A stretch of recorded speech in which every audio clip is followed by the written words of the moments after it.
Miranda era um concelho pobre e eu descobri na altura que havia muitas crianças com dificuldade de aprendizagem e nessa medida, porque também tínhamos aderido à União Europeia, pensei que se podia criar uma instituição que apoiasse essas pessoas, essas crianças e essas famílias, e foi assim que nasceu a Fundação A Primeira Ideia. Tive o apoio da Arcil, da Lausanne, institucional, porque já trabalhavam nesta área, e depois as pessoas de Miranda escolhiam um grupo que começou a trabalhar comigo e muitos deles mantêm-se hoje a trabalhar comigo e a partir daí fomos criando outras respostas para outras necessidades que foram surgindo. Começou exatamente há 30 anos com essa preocupação primeiro da formação profissional para crianças com essas dificuldades de aprendizagem, para as habilitar com treino a poderem desempenhar uma profissão, não serem um peso para a sociedade e poderem ser integrados na sociedade pelo trabalho, em artes e ofícios tradicionais, foi as primeiras áreas,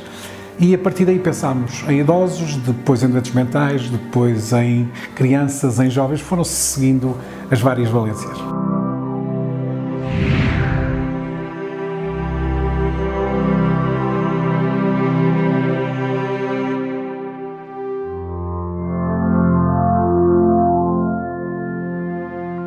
Nós nunca tivemos muitas dificuldades, porque nós surgimos já numa fase em que Portugal tinha aderido à União Europeia e por isso havia dinheiro de Portugal e dinheiro da União Europeia para apoiar estes investimentos. E acabou sempre por ser multiplicado em respostas sociais para aquelas pessoas que mais necessitavam. Nós temos aqui exatamente uma instituição que nasce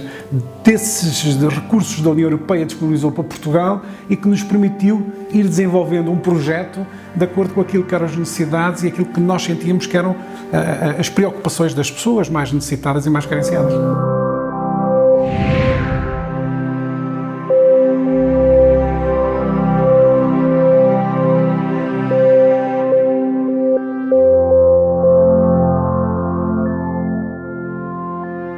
Este é o primeiro, é um centro social comunitário numa lógica de convívio intergerações, o que para a época era revolucionário. Era colocar no mesmo edifício pessoas, crianças, adultos, jovens e idosos a frequentar o mesmo espaço. Para a época era revolucionário.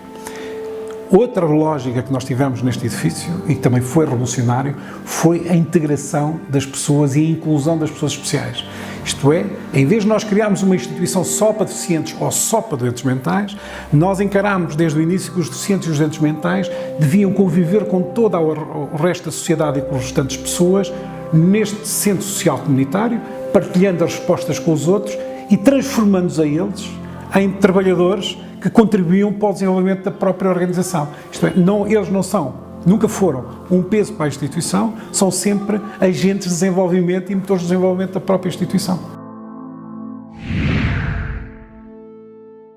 Nomeadamente, quando falamos de deficiência,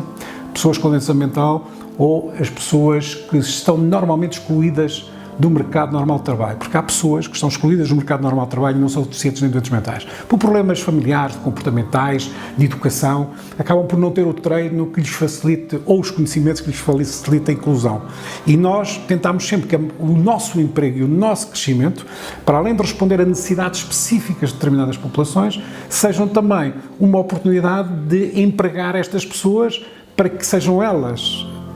deixarem de ser um peso para o Estado, para a sociedade, para serem agentes de desenvolvimento e produtores de riqueza, mas satisfazer necessidades de outros. Por isso, no fundo, uma economia circular e com pessoas a circularem dentro da própria instituição. Se nós pensarmos numa lógica meramente economicista ou mercantilista, é evidente que uma pessoa com deficiência não produz tanto como produz uma pessoa dita normal. Agora, a pessoa com deficiência ou com doença mental pode ter uma grande capacidade de dedicação, pode ser um trabalhador que, funcionando ligeiramente mais lento, produz muito bem e, acima de tudo, tem outra coisa que os outros não têm, é a noção de que a sua dignidade pessoal é restabelecida por este ato. Quando tem uma oportunidade de ter um emprego, bate-se por ele, trabalha-se e dedica-se. São exemplares. E tanto mais que nós temos aqui aquela situação dos 24 campeões que revela isso.